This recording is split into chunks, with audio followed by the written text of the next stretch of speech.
लोग breakout trading क्यों करना पसंद करते हैं? क्योंकि ये बहुत ही सिंपल होता है। इसको आइडेंटिफाई करना बहुत सिंपल होता है। इसको ट्रेड करना बहुत ईज़ी होता है। या तो आपको ये बहुत जल्दी प्रॉफ़िट दे के चला जाएगा या फिर आपका स्टॉप लॉस ले जाएगा 1-2 दिन के अंदर। बेसिकली ये स्ट्रैटेजी आपका टाइम वेस्ट नहीं करता है और जब ये आपके डायरेक्शन में जाता है तो बहुत अच्छा खासा मूव दे के जाता है। मतलब कुछ ही दिन के अंदर आपको 20 से लेके 30% का जो मूव है बहुत ईज़िली मिल जाता है, बिना ज़्यादा वेट किए। और इन केस ब्रेकआउट फेल हो जाता है तो आपका बहुत ही जल्दी स्टॉप लॉस हिट करा के चला जाएगा। आपका टाइम वेस्ट नहीं करता है ये स्ट्रैटेजी। बट ब्रेकआउट ट्रेडिंग में प्रॉब्लम क्या है कि आज के टाइम पे इसकी जो एक्यूरेसी है वो 25% से ज़्यादा नहीं है और ये बहुत लो एक्यूरेसी है। 4 में से अगर आपका 3 में स्टॉप लॉस हिट हो जाए तो मेंटली बहुत नेगेटिव इफेक्ट पड़ता है ये ट्रेडिंग में। और ये इजी नहीं है 25% एक्यूरेसी के साथ आप पैसा बनाओ कंसिस्टेंटली। मैंने आपको प्रॉब्लम बता दिया है कि 25% का एक्यूरेसी है। अब मैं आपको एक ऐसी चीज़ बताने जा रहा हूँ जिससे इसकी जो एक्यूरेसी है वो 50% हो जाएगा। बेसिकली जो इसकी एक्यूरेसी है वो डबल हो जाएगा सिर्फ एक चीज़ करने से। बाकी जैसे आप ट्रेड करते हो, जैसे ब्रेकआउट आइडेंटिफाई करते हो, जैसे ट्रेड लेते हो, कुछ भी अलग नहीं करना। बस एक चीज़ बोलूँगा आपको वो करना है और आप इस स्ट्रेटजी के अंदर कंसिस्टेंटली स्विंग ट्रेडिंग के अंदर पैसा बनाना शुरू कर लोगे। तो अगर आप स्विंग ट्रेड करते हो स्टॉक्स के अंदर तो ये वीडियो आपके लिए है। स्ट्रेटजी एक्सप्लेन करता हूँ। जो चीज़ें मैं आपको इस वीडियो में बताऊँगा, अगर आप उसको सक्सेसफुली कर लेते हो तो आप एनुअली बहुत अच्छा रिटर्न बना सकते हो। तो यहाँ पर आप देखोगे मैंने स्टॉक लिया मार्क्सन्स, टाइम फ्रेम डेली का है और आप इसको डेली में ही यूज़ करोगे। यहाँ पर क्लियरली ब्रेकआउट हुआ है, विद वॉल्यूम हुआ है और बहुत ही क्लीन चार्ट है। जैसे आप ब्रेकआउट ट्रेड करते हो कि ब्रेकआउट हुआ, ठीक है, प्रीवियस हाइस को ब्रेक कर दिया, ठीक है, विद वॉल्यूम और कैंडल का साइज भी अच्छा है, तकरीबन 5-10% का इसका मूवमेंट है। ये सिंपल बेसिक बात है जो सबको पता है, आपने ऐसे ही करना है। अलग क्या करना है आप वो ध्यान से सुनो। अब यहाँ पर आप देखोगे ब्रेकआउट हुआ और इस दिन तकरीबन 8% का मूव आया था, ठीक है, विद वॉल्यूम। अगले दिन क्या होता है, स्टॉक डाउन आ जाता है, ठीक है, नीचे को आ जाता है, ये ऊपर नहीं जाता है। ये जो साइन है ना ये एक्सट्रीमली पॉजिटिव है, एक्सट्रीमली बुलिश है। अब आप सोचोगे स्टॉक नीचे आ गया, ठीक है, ब्रेकआउट के बाद, ये पॉजिटिव कैसे हो सकता है? अगर आप ध्यान से देखोगे इस कैंडल का जो साइज़ है, ये जो लाल कलर का है, पिछले दिन का ये जो कैंडल है उसका 50% है हार्डली। ये जो रेड कैंडल होता है अगले दिन में, ये जो रेड कैंडल होता है ये बेसिकली स्टॉप लॉस हिट करवाते हैं जिन्होंने ब्रेकआउट पर एंट्री ली हुई है। क्योंकि लोग उम्मीद क्या करते हैं कि ब्रेकआउट हुआ और बिना ब्रेक के स्टॉक ऐसे ऐसे ऊपर जाएगा और ऐसा होना भी चाहिए ब्रेकआउट के अंदर। बट प्रॉब्लम क्या है, एक ही स्ट्रेटजी बहुत लोग यूज करते हैं। ये जो इन्फॉर्मेशन है हर किसी के पास अवेलेबल है। इन्हीं वजहों से ये जो स्ट्रेटजीज हैं इनकी एक्यूरेसी कम हो जाती है। तो आपने ऑपरेटर के गेम में नहीं फंसना है। यहाँ पर ऑपरेटर आपका स्टॉप लॉस हिट कराने की कोशिश करेगा। मैं आपको बताता हूँ आपने करना क्या है। ब्रेकआउट हुआ, आपने इधर एंट्री नहीं लेना है। आपने एंट्री कब लेना है, जब अगले दिन रेड कैंडल बनता है और रेड जो कैंडल होना चाहिए वो हार्डली 50%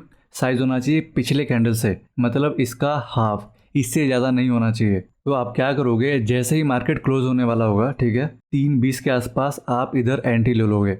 अब हम देखते हैं आगे हुआ क्या है।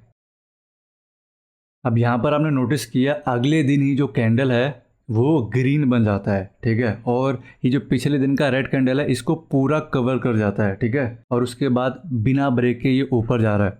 और ये छोटे मूव नहीं है, ये कैंडल 6% का है, ये लगभग 5% का है और ये लगभग 3% का है। अब हम आगे देखते हैं।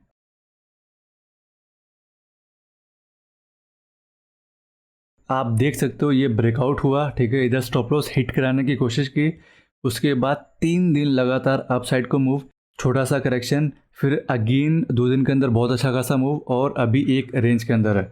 ब्रेकआउट वाले बंदे जो होते हैं वो इतना लंबा वेट करते ही नहीं है। नॉर्मली 2 से लेके 7 दिन या फिर हार्डली 10 दिन, ठीक है, इससे ज़्यादा वेट करते ही नहीं है। क्योंकि 2 से लेके 7 दिन के अंदर ही आपको अच्छा खासा मूव मिल जाता है या फिर हार्डली 10 दिन के अंदर। हम देखते हैं कि ये कितना मूव किया है। हमने इसके क्लोजिंग पर एंट्री ली है और हम अगर हाई की बात करें, सिर्फ 3 दिन के अंदर इसने हाई मारा है तकरीबन 15% के आसपास और अगले कुछ दिन के अंदर ये चला गया है 23% के आसपास और ये हार्डली 10 दिन का मूव है। तो मुझे ब्रेकआउट की सबसे अच्छी बात यही लगती है कि आपको बहुत लंबा वेट नहीं कराते हैं ब्रेकआउट। या तो आपका स्टॉप लॉस हिट होगा, जो कि उसमें भी मेरे को कोई प्रॉब्लम नहीं होता है, या फिर आराम से आपको 15 से लेके 30% का मूव इजीली मिल जाता है सिर्फ कुछ ही दिनों के अंदर। तो आप इस स्ट्रेटजी के अंदर जो रिटर्न एक्सपेक्ट करोगे वो 15 से लेके 30% के आसपास होगा पर ट्रेड के अंदर। और इस स्ट्रेटजी की जो एक्यूरेसी हो जाएगी वो तकरीबन 50% ईजिली आपको मिल जाएगा। इसको आप और कैसे बेटर कर सकते हो मैं आपको आगे बताता हूँ। इस स्ट्रेटजी के अंदर जो आपका स्टॉप लॉस होगा बहुत ही छोटा होगा, ठीक है, बहुत छोटा होगा। अगर आपका स्टॉप लॉस हिट भी होगा तो आपको इतना फर्क नहीं पड़ेगा। हम कुछ और एग्जाम्पल लेते हैं। अब यहाँ पर आप देख सकते हो क्लियरली इधर एक ब्रेकआउट हुआ है विद वॉल्यूम हुआ है, और ये जो ब्रेकआउट हुआ है बहुत ही स्ट्रॉन्ग है। आप देख सकते हो कि ये जो मल्टीपल टाइम ये जो लेवल था इधर से प्राइस रिवर्स कर रहा था, और ये जो ब्रेकआउट हुआ है बहुत ही स्ट्रॉन्ग ब्रेकआउट हुआ है। अब हम आगे देखते हैं। इसको मैं डिलीट कर रहा हूँ और इसको मैं थोड़ा सा जूम कर लेता हूँ। अब यहाँ पर आप देखोगे अगले दिन स्टॉक तकरीबन 6% ऊपर चला जाता है। ये रेड कैंडल नहीं बनता है, ग्रीन कैंडल ही है। आपने वेट करना है, आपने ट्रेड नहीं लेना है, ना इधर ना इधर। अब यहाँ पर आप देखो एक रेड कैंडल बन गया जो कि हमें चाहिए। रेड कैंडल हमेशा बहुत बड़ा नहीं चाहिए, हमको डिसेंट सा चाहिए, ठीक है। बस कैंडल इतना बड़ा ना हो कि जो पिछला कैंडल है बस उसको पूरा कवर कर ले। तो लास्ट रो के अंदर हमको सेकंड डे पे ही रेड कैंडल मिल गया था, बट इधर हमको तीसरे दिन मिला है। कोई प्रॉब्लम नहीं है, चलेगा। तो आपने क्या करना है, इसके क्लोजिंग पर आपने एंट्री ले लेना है। एंट्री आप 3:20 पर ले सकते हो, 3:25 पर ले सकते हो, 3:15 पर भी ले लोगे चलेगा, कोई फर्क नहीं है। बस मार्केट क्लोज के टाइम पर आपने एंट्री लेना है जब रेड कैंडल हो। अब हम आगे देखते हैं। रेड कैंडल अगले दिन अच्छा खासा मूव, ब्रेक अगेन अगले दिन अच्छा खासा मूव। अगर हम परसेंटेज टर्म में देखें, 1 सेकेंड, इधर हमारी एंट्री थी। 4 दिन के अंदर इसने जो हाई मारा है ये तकरीबन है 30% का। 4 दिन के अंदर 30% का रिटर्न। मैंने क्या बोला था कि ब्रेकआउट स्ट्रेटजी की खास बात ये रहती है कि आपको ये वेट नहीं कराता है। अब मैं आपको कुछ ऐसे एग्जाम्पल दिखाता हूँ जहाँ पर ये स्ट्रेटजी काम नहीं की है। यहाँ पर आप देखोगे ब्रेकआउट हुआ है, कैंडल का साइज अच्छा है, 6% इसके अंदर मूवमेंट आया है और बहुत ही क्लीन चार्ट है, ठीक है। अब हम आगे देखते हैं क्या हुआ है। अब यहाँ पर आप देखोगे ना ये जो रेड कैंडल है इसका जो साइज है ना ये कहीं ना कहीं बड़ा है। मैं आपको क्या बोल रहा था, ये जो ग्रीन कैंडल है इसका अगर हाफ रहेगा ना तो ज़्यादा अच्छा रहेगा, बट अगर हाफ से बड़ा रहता है तो वो एक नेगेटिव साइन है। तो यहाँ पर आप देखोगे ये जो ब्रेकआउट वाला कैंडल है ना उसके साइज का ही आसपास ये रेड कैंडल बन जाता है। और मैंने बोला था ब्रेकआउट का जो कैंडल होगा उसका 50% बॉडी साइज होना चाहिए रेड कैंडल का। अब हम आगे देखते हैं हुआ क्या है। आपका इधर स्टॉप लॉस हिट हो गया है, तो यहाँ पर सवाल आता है कि आप स्टॉप लॉस कितना रखोगे। मैं आपको बताता हूँ। इसका जो ये लो है ना इसके नीचे आप स्टॉप लॉस रख सकते हो। अगर आपने इधर भी स्टॉप लॉस नहीं रखना है तो आप क्या कर सकते हो, जो ब्रेकआउट वाला कैंडल है ना इसके लो पर आप स्टॉप लॉस लगा सकते हो। और यहाँ पर आप देखोगे जो स्टॉप लॉस है हमारा बहुत छोटा सा एरिया है, बट जब ये आपके डायरेक्शन में जाता है तो बहुत ऊपर जाता है। कुछ ऐसा है, इतना ऊपर जाता है, ठीक है। और हमारा जो स्टॉप लॉस है ये बस इतना नीचे है। मतलब आपको इसके अंदर आराम से 1:4 का रिस्क रिवॉर्ड मिलेगा। तो जब आपका स्टॉप लॉस इतना छोटा है ना और आपका स्टॉप लॉस हिट होगा तो आपको इतना महसूस नहीं होगा, क्योंकि एक ही स्टॉक चाहिए आपके 2-3 लॉसेस को एक बार में कवर करने के लिए, क्योंकि ब्रेकआउट में मूव अच्छा मिलता है। मैंने आपको दिखाया है। एक और एग्जांपल लेता हूँ। यहाँ पर अगेन एक दूसरा स्टॉक लिया है, ब्रेकआउट हुआ है, डिसेंट वॉल्यूम है, ठीक है, और बहुत ही क्लीन चार्ट है। अब हम आगे देखते हैं। अगले दिन ये जो रेड कैंडल है ये बहुत डिसेंट साइज़ का है, अच्छा साइज़ है इसका। ये ग्रीन कैंडल का जो साइज़ है ना उसका 50% ही है, जो कि बहुत अच्छी बात है, ठीक है। हमने बोला था जो रेड कैंडल हो उसका साइज़। अब यहाँ पर इसके क्लोजिंग पर हमारी एंट्री बनती है, ठीक है। आगे देखते हैं। ये हमारा स्टॉप लॉस हिट हो गया। यहाँ पर ये जो कैंडल है हमारे मतलब का था, ठीक है। हमने इधर एंट्री लिया, फिर भी स्टॉप लॉस हिट हो गया। मैं आपको सिर्फ इस स्ट्रेटजी के अंदर अच्छा नहीं दिखाना चाहता, ठीक है। इस स्ट्रेटजी के अंदर आपके छोटे छोटे लॉसेस भी होंगे, बट आपका इन दी एंड रिटर्न अच्छा बनेगा, क्योंकि जब आपको प्रॉफिट होगा आपको बड़े प्रॉफिट होंगे, और जब आपका लॉस होगा बहुत छोटा सा होगा। तो यहाँ पर मैं आपको कुछ सेल करने को नहीं आया, कुछ बेचने को नहीं आया, आपसे मुझे कुछ चाहिए नहीं। तो इसलिए मैं आपको बहुत ऑनेस्टली चीज़ें बता रहा हूँ कि आपका बीच बीच में थोड़ा बहुत स्टॉप लॉस हिट होगा, बट इन दी एंड आप पैसा बना के निकलोगे अगर आप चीज़ों को अच्छी तरीके से फॉलो करोगे। अब मैं आपको कुछ इंपॉर्टेंट पॉइंट्स बता देता हूँ, आपको ध्यान में रखना है। इसको मैं थोड़ा सा हाइड कर देता हूँ। आपको पता है कि जो ब्रेकआउट होते हैं वो मैक्सिमम फेल क्यों होते हैं? जो सबसे बड़ा रीज़न है वो ये है कि मार्केट ट्रेंडिंग नहीं है।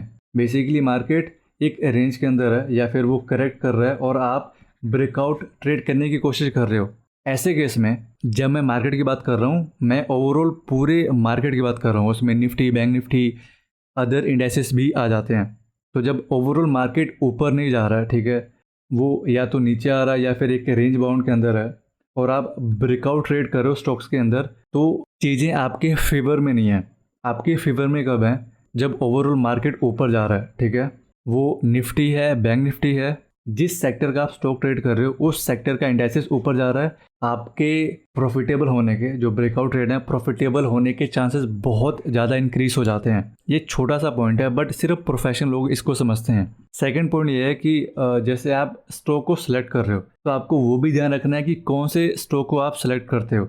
जैसे अगर कोई स्टॉक 52 वीक हाई के जोन में है, ठीक है, तो मतलब पहली बात ये कि स्टॉक स्ट्रॉन्ग है, ठीक है। दूसरी बात, इस स्टॉक पर सभी की नज़र है, जो कि अच्छी बात भी और बुरी बात भी है। तो अगर आप 52 वीक वाले स्टॉक को ट्रेड करते हो तो अगेन ये आपके फेवर में जाएगा। नेक्स्ट पॉइंट, स्टॉक के अंदर ब्रेकआउट हुआ है, ठीक है। ब्रेकआउट जब होता है बेसिकली उस टाइम वॉल्यूम ज़्यादा हो जाता है, ठीक है।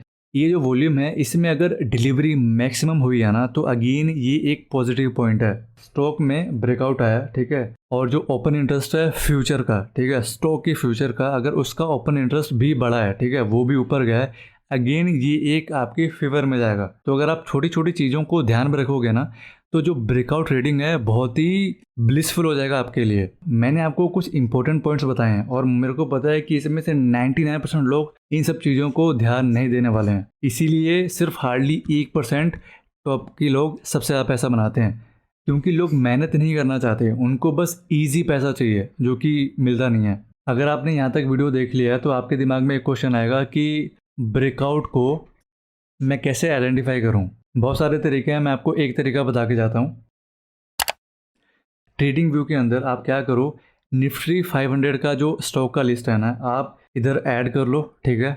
ऐड करना बहुत इजी है, ठीक है। एक्सेल के कुछ क्लिक से आप इजीली कुछ सेकंड्स में 500 स्टॉक्स को एक बार में ऐड कर पाओगे, ठीक है। ऐड करने के बाद आपने क्या करना है, अगर आपको देखना है कि कुछ क्लिक्स के अंदर आप कैसे ऐड कर सकते हो तो मैं वीडियो का लिंक आई बटन में दे रहा हूँ, डिस्क्रिप्शन में भी दे दूंगा। स्टॉक को वॉच लिस्ट में ऐड करने के बाद आपने क्या करना है, आपने सिंपली चेंज पर क्लिक करना है। एक बार मैंने चेंज पर क्लिक किया, इधर जो सबसे ज़्यादा स्टॉक गिरे हैं वो आए हैं, ठीक है। एक बार और क्लिक करूँगा तो उन स्टॉक्स का लिस्ट आ गया जो सबसे ज़्यादा आज बढ़े हैं। जैसे सिंपलेक्स आज 20% अप है। अगला स्टॉक आरटी इंडिया करके है शायद, ये है 19%, लगभग 20% ये भी ऊपर है। तो आपको पूरे 500 स्टॉक को देखने की ज़रूरत नहीं है, ये जो टॉप गेनर्स है ना आप इनको देखोगे, जिसमें तकरीबन 5 से लेके 6% 7% मूव आया है। इवन 3-4% वाले को भी कंसिडर कर सकते हो। आप एक एक करके देख लो आफ्टर मार्केट, ये हार्डली 5 मिनट का काम है। जैसे ही कोई आपको ब्रेकआउट वाला स्टॉक मिलता है आप अपने वॉच लिस्ट में ऐड करो और अगले दिन उसको देखो कि स्टॉक किधर जा रहा है। अगर तो स्टॉक हल्का सा गिरता है, ज़्यादा नहीं गिरता है, तो मार्केट एंड में आप एंट्री ले लो। अगर आप ये स्ट्रेटजी फॉलो करते हो तो मेरे को पता है कि इस स्ट्रेटजी के अंदर आप पैसा बना के निकलोगे और अच्छा खासा रिटर्न बना के निकलोगे। मैं कोशिश करता हूँ कि आपको वैल्यूएबल कंटेंट शेयर करूँ और उम्मीद है मेरा प्रयास आपको अच्छा लग रहा होगा। बाकी आप मेरे से जुड़ना चाहते हैं तो डिस्क्रिप्शन बॉक्स में 5 पैसा और एल आई सी ब्लू का लिंक दिया हुआ है, आप उधर से मेरे से जुड़ सकते हैं। मिलते हैं नेक्स्ट वीडियो में।